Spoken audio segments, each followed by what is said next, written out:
Content de vous retrouver pour la mise à jour de l'analyse technique et des zones d'accumulation rationnelle pour l'or et pour l'argent. On va commencer comme d'habitude par les actualités et de l'actualité plutôt intéressante, je trouve, surtout pour l'angle patrimonial qu'il y a derrière. On va commencer par le plus simple, c'est la Chine. C'est la Chine, bon il y a une vidéo là que vous pouvez regarder, qui ne cesse de manière régulière d'augmenter sa détention d'or. Comme vous pouvez le voir, hein, on était à 73,9 pour un dernier comptage qui était à 73,83 avant ça. Donc voilà, la Banque centrale chinoise ajoute encore de l'or. À noter que c'est bien sûr, comme d'habitude, hein, ce qu'elle ne peut pas cacher, c'est ce qui transite très souvent par le Royaume-Uni, etc. Donc bon, on peut pas vraiment faire comme si ça ne s'était pas passé, mais il faut savoir, et je le dis encore, que voilà, la Chine produit de l'or, c'est le deuxième plus gros producteur d'or en ce moment, mais là aussi il y a une certaine opacité, et ça sort, ça rentre dans les coffres de la Banque centrale, et on n'en sait absolument rien. Donc voilà, par le canal et pour le canal, on va dire officiel, augmentation encore de l'or détenu par la Chine. Deuxième article que j'ai trouvé pour vous, et ça c'est intéressant encore une fois, c'est bon, pas le phénomène qui est dédollarisation, mais parce que bon, la dédollarisation, on le sait, hein, c'est une réalité, mais c'est Investopedia qui s'y attelle. Alors, Investopedia, on l'utilise très peu en France, mais c'est extrêmement connu, utilisé aux États-Unis et dans les pays anglo-saxons. Et ce qui est intéressant, c'est que en même temps que eh bien Investopedia produit des articles, eh bien ils vont être lus derrière par une quantité absolument énorme, colossale de lecteurs. Et en l'occurrence ici, c'est l'impact de la dédollarisation sur l'or. La dédollarisation, je viens de le dire, c'est pas une nouvelle, mais là, ce qui est intéressant, c'est que Investopedia fait de l'or, eh bien, un des grands gagnants de cette dédollarisation. Ils le disent, hein, les pays émergents essayent de plus en plus de payer en autre chose que du dollar, que ce soit en monnaie locale ou alors avec une autre monnaie de référence. Et ça va venir effectivement, hein, provoquer une renaissance de l'or et qui se voit au niveau des entrées massives, mais également par le fait que, eh bien, si on veut se protéger de cela, de ces mouvements de dédollarisation, eh bien, Investopedia considère que voilà, 5 à 10% d'allocation en or, non seulement ça a été démontré, ça ne nuit absolument pas à la performance globale, mais ça permet de réduire la volatilité à la baisse, si vous préférez. En moyenne, le rendement reste le même, mais lorsque les marchés perdent par exemple 30, 40, 50%, comme ça arrive pendant les grandes périodes de crash, eh bien la détention d'or permet de limiter ce qu'on appelle le drawdown, hein, en montant au moment où les actions baissent. Donc et ça, encore une fois, ce qui est intéressant, c'est que ça va être communiqué sur des canaux qui sont plutôt grand public ici, et ça pourrait donc effectivement en tant que tel asseoir la ruée vers l'or. Troisième article que j'ai trouvé pour vous, alors ça aussi ça m'intéresse beaucoup sous l'angle patrimonial.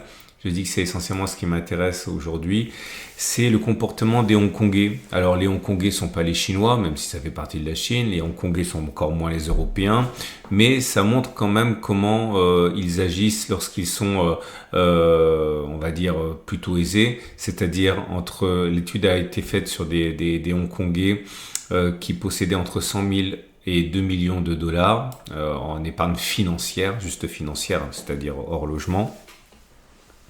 Et ils ont considérablement augmenté leur détention d'or en pourcentage, qui est monté à 11%, qui a plus que doublé. Et ça également, c'est intéressant parce que, alors c'est pas l'arbre qui cache la forêt naturellement, mais ça montre quand même que, eh bien, quand on a de l'argent, on a tendance à utiliser son épargne de manière peut-être un petit peu différente que le grand public, parce qu'on sait que le grand public boude encore beaucoup l'or en France. Et voilà, 11% du patrimoine financier en or pour, on va dire, les investisseurs aisés. Et le dernier article que j'ai trouvé pour vous, ça vraiment c'est pas mal du tout, ça nous vient du site L'Or et l'Argent, mon partenaire, et ça a été fait par Nicolas Perrin comme très souvent. Et il fait le point sur le rapatriement. Alors, vous avez sans doute suivi le fait que l'Allemagne et l'Italie subissent énormément de pression interne pour rapatrier de l'or. Déjà, bon, l'article reprend les raisons pour lesquelles les pays ont tendance à faire garder leur or à l'étranger, que ce soit les États-Unis, mais aussi le Royaume-Uni. C'est pour des raisons essentiellement de sécurité, mais également pour des raisons de commodité, parce que s'ils ont besoin de le mobiliser, ils peuvent injecter leur or dans le circuit beaucoup plus facilement s'il est déjà dans le circuit ou proche du circuit aux États-Unis et à Londres. Mais encore une fois, les Allemands et les Italiens subissent énormément de pression interne pour rapatrier leur stock d'or. Pourquoi? L'article en parle. L'élément principal qui ne savoure pas, c'est que tout simplement il y a une énorme méfiance, méfiance par rapport aux États-Unis qui pourraient tout simplement, geler les avoirs. C'est-à-dire c'est pas possible, mais si c'est possible, ça s'est notamment passé pour le Venezuela, qui s'est fait geler sa détention d'or par la Banque d'Angleterre en 2018-2019. Et c'est pas la première fois que l'Allemagne demande de rapatrier de l'or. Elle a déjà fait en 2013. Et quand vous regardez la liste, Pays-Bas, Autriche, France, Pologne, Hongrie, etc., c'est loin d'être une exception, mais ça sonne comme un camouflet actuellement, puisque voilà, on peut pas le décontextualiser non plus, et ça arrive à un moment où les actes de Trump nous font demander, à nous interroger sur le statut d'allié et de nation amie. C'est ce que disent à mots couverts les Italiens et les Allemands, disent voilà, est-ce qu'il est vraiment plus en sécurité notre or là-bas qu'ici? Bref, voilà, c'est beaucoup plus compliqué, beaucoup plus intéressant. Lisez l'article, vous aurez plus d'éléments. On va passer maintenant aux zones d'accumulation rationnelle sur les métaux précieux. Avant ça, je vous rappelle que si vous allez sur mon site, vous pouvez acheter à moindre coût de l'or et de l'argent avec mon partenaire au coffre. Si vous cliquez là, vous allez avoir les cotations notamment, et vous allez sur au coffre ici, vous cliquez, et actuellement au moment où je parle, l'or, le Napoléon est à 559 pour la meilleure offre, et la Vera Valor, on va prendre la quart d'once pour changer, la quart d'once elle est à 790 euros. Voilà. N'oubliez pas, si vous passez par la bannière de mon site, ça m'aide parce que c'est un sponsor tout simplement. Et si vous passez par cette bannière, eh bien ça montre que vous êtes intéressé par ce que je dis. Et puis en plus ça vous permet d'avoir des primes réduites. On passe aux zones d'accumulation rationnelle. Alors, je sais que je l'ai déjà dit samedi, mais je le rappelle parce que vous êtes toujours des nouveaux à venir. Je vous rappelle que ce format est un format long only destiné à l'investissement progressif sur un horizon qui est long, sur le temps long. L'objectif, c'est la retraite. L'objectif, c'est la transmission. Donc, on pense pas à la revente, on pense pas au timing de vente, on pense qu'à l'achat. Et je pense qu'il faut considérer un achat en deux phases. Si, par exemple, vous avez un chiffre donné au hasard 100 à mettre tous les mois dans l'or, eh bien investir régulièrement ce que l'on appelle la DCA, Dollar Cost Averaging, toujours le même jour, une certaine quantité, par exemple tous les 5 du mois, par exemple 50 sur les 100, et puis le reste doit être mis de côté. C'est une suggestion, c'est pas un conseil, envisagez si cela vous plaît, et bien d'acheter les 50 restants lorsqu'on est sur des zones d'accumulation rationnelle, c'est-à-dire qu'on achète pendant les soldes, pour faire simple, et ensuite vous pouvez faire 50-50, 70-30, 20-80, c'est vous qui voyez selon votre moment dans la phase d'accumulation, selon que vous soyez pressé d'accumuler ou pas, ou si vous pouvez vous permettre de faire les soldes ou pas parce que vous êtes en phase d'accumulation agressive. Ok, voilà, cela étant posé, comme vous pouvez le voir, on est toujours confinés dans cette zone comprise entre 35,00 et 32,50 pour faire simple. La zone d'accumulation rationnelle, elle a été sollicitée à 32,50, 32,00, c'était le 30 juin. C'est une zone qui est large, hein, c'est pas une science exacte, hein. Quand on se rapproche, vous pouvez totalement envisager d'acheter sans attendre éventuellement un contact, hein. C'est pas une science exacte, l'analyse technique, mais simplement dans ces zones des 32,50, 32,00, on peut considérer qu'on est en solde. La prochaine zone d'accumulation rationnelle, si on y va, c'est 30,55, 29, 57. Vous noterez que la tendance de fond n'est plus haussière. Vous voyez, on est en dessous de la M50 qui commence à descendre, mais la tendance de fond est plutôt neutre, voire légèrement baissière.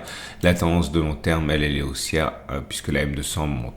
Les bougies Ekinashi illustrent cette faiblesse du dynamisme, hein, puisque vous avez des premières bougies rouges qui apparaissent. Attention, c'est pas baissier vraiment. Pour que ce soit baissier, il faut des grandes bougies rouges sans mèche haute. Alors là, c'est des petites bougies rouges avec mèche haute et mèche basse, donc c'est plus de l'indécision qu'autre chose. Dernière chose, je vous rappelle que l'accès de faiblesse actuel est surtout dû au fait à la détente des tensions, hein, dans le monde, que ce soit au Moyen-Orient, que ce soit sur le plan commercial avec les États-Unis versus le reste du monde. L'or adore les tensions, c'est normal, ça sert essentiellement à ça, hein, c'est une valeur refuge. Et quand les choses vont bien, naturellement, on se détourne. Et dans un contexte où les marchés américains inscrivent des records, certains se disent il vaut mieux aller investir de l'argent dans ce qui fonctionne très très bien plutôt que dans celui qui a fonctionné très très bien. Je pense, je le dis une fois pour toutes dans cette vidéo, qu'on est loin d'avoir fait les plus hauts, c'est un sentiment, mais que cela ne nous met absolument pas à l'abri, hein, d'une consolidation marquée pendant un moment. On passe alors mais libellé en euros avec un constat similaire, à savoir mollesse due aux éléments que j'ai mentionnés, mais également à une mollesse technique qui est visible ici. Tous ces gribouillis, pensez à regarder la vidéo de samedi si vous l'avez manqué. Donc la tendance de fond est clairement baissière, vous voyez, on est en dessous de la M50 qui descend. La tendance de fond, elle est haussière, puisqu'on est en dessous de la M200 qui monte. La zone d'accumulation rationnelle, c'est 27,70, 26,50 ici. Ok, il faut savoir que là on l'a frôlé, mais là je le dis, je le répète, hein, il faut pas voir ça comme un guide strict. C'est plutôt, je le répète, voilà, quand on s'approche de cette zone, on est donc pendant les soldes qu'il s'agit éventuellement de saisir si vous voulez. Donc n'hésitez pas, toute cette zone des 27, 70, 26, 50, les zones d'accumulation rationnelle. L'argent libellé en dollars est dans une situation, on va dire, un peu meilleure, parce que l'argent est sauvé par sa dimension, comment dirais-je, industrielle. Ok, on a quand même une résistance ici, ça peine un petit peu. La zone d'accumulation rationnelle, c'est 36-35. La première, la deuxième, c'est 34-34, etc. Si vous posez la question de savoir s'il faut investir plutôt ici ou plutôt là, moi je pense qu'il faut pas trop réfléchir et investir tout sur la première zone d'accumulation rationnelle qui arrive, toute votre réserve, et de toute façon elle se reconstitue le mois d'après. Donc éventuellement, si on va plus bas, vous en profitez dans le cadre de la DCA ou de le mois suivant.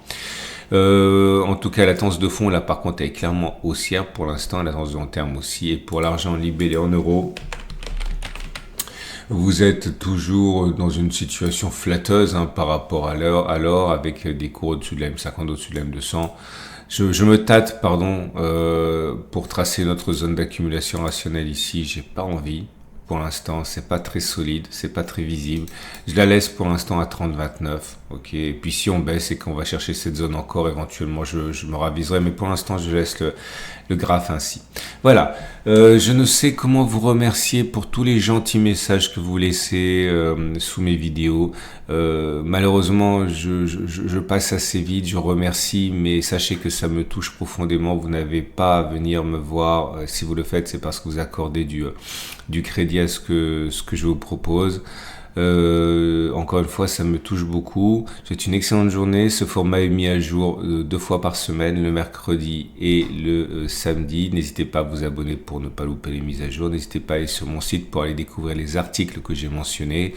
Et je vous dis donc à samedi pour la mise à jour.